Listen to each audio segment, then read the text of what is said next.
Holy crap, I'm almost done. I have the motor to wire, and I'm waiting on the pulley that goes on the motor to run the tire. Other than digging the big frickin' hole in the ground, I'm almost ready to rock and roll. I can't believe it's almost done. I put in good 10 hours yesterday, more than 6 hours a day before, to the final push to get this going. So let's catch up. My layout of the adjusting arms, and also I'm waiting for the big spring that goes in here. That layout really works. So if you look at the previous video, and if you got to do this, that actually worked. Put it on a grid pattern so that this surface right here is perpendicular to all the lines going up and down, and then it's easy to match up this 22-degree angle thing you got to put in there. Just leave the rod connect. Don't split it like this. Leave it connected. Put your nut exactly where you need it. Tack it in place. Unscrew the rod, and then proceed to screw the rest of weld the rest of the nut in place. Worked really well. The welds on the cut around the tire here, a little sloppy, sorry. That'll work. Issue: bearings were not. This bearing in here on this armature was not. It was out of whack by about 3-4 degrees easily. So it was canted. So I heated the arm and tapped it from the back side, and thus, canting the bearing in here, it worked out just fine. There's more than enough mass here, it's not going to straighten itself out. If I get some wearing issues, I'll just make a new arm, no biggie. But it slid, after that, it just, the shaft slid right through, and it was nice and easy. I got the nice Loctite on there, everything's locked in place.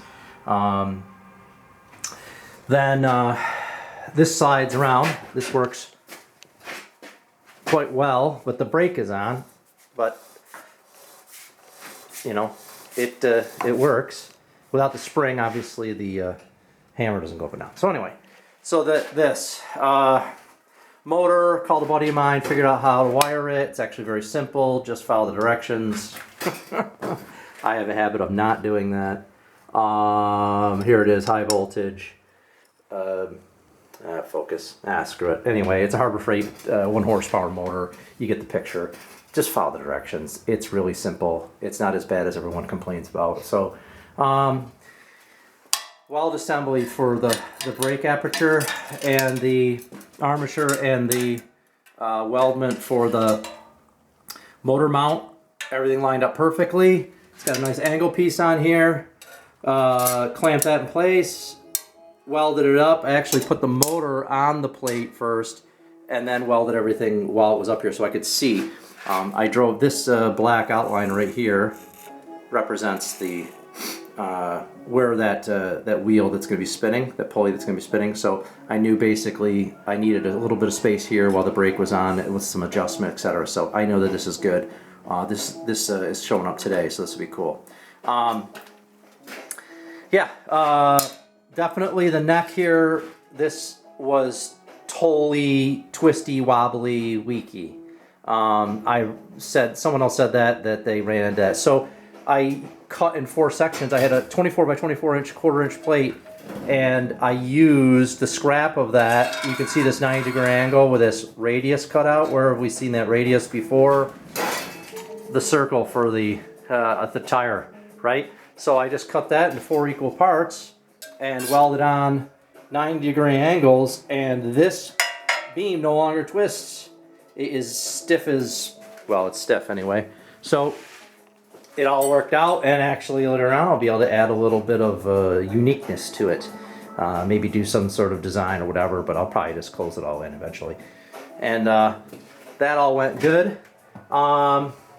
This idea worked out really well because I was able to clamp this, position the tire exactly where I needed it, then weld it in place without worry of it moving when I was trying to place it and things like that. So I had a nice clamping surface here, and to put this 3/4 inch thick plate that the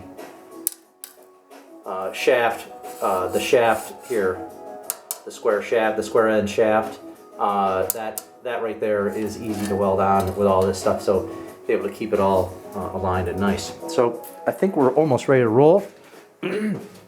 I am so daggone happy, I can't even tell you.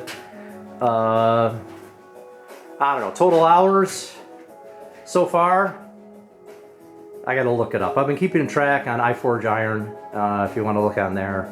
If you're a blacksmith and stuff like that, you're already on there, just look at that one and you'll see. But I've been keeping track of the hours there. I don't know, 40 hours, let's say, total. Yeah, that's an underestimate, probably 50, 60 by the time I'm said and done. I'll make a video when it's all done, and I'll make another video to tell you some of the stuff that I found handy to make this, tools and things like that, and the little tricks that helped me make it through, because I am not a professional machinist, I'm not a professional welder, I don't even play one on TV, so but this really wasn't that difficult. It really wasn't. Anyone can do this if they have the right equipment. Yeah, that's an understatement. And so, all right, thanks for watching. I'll see you soon.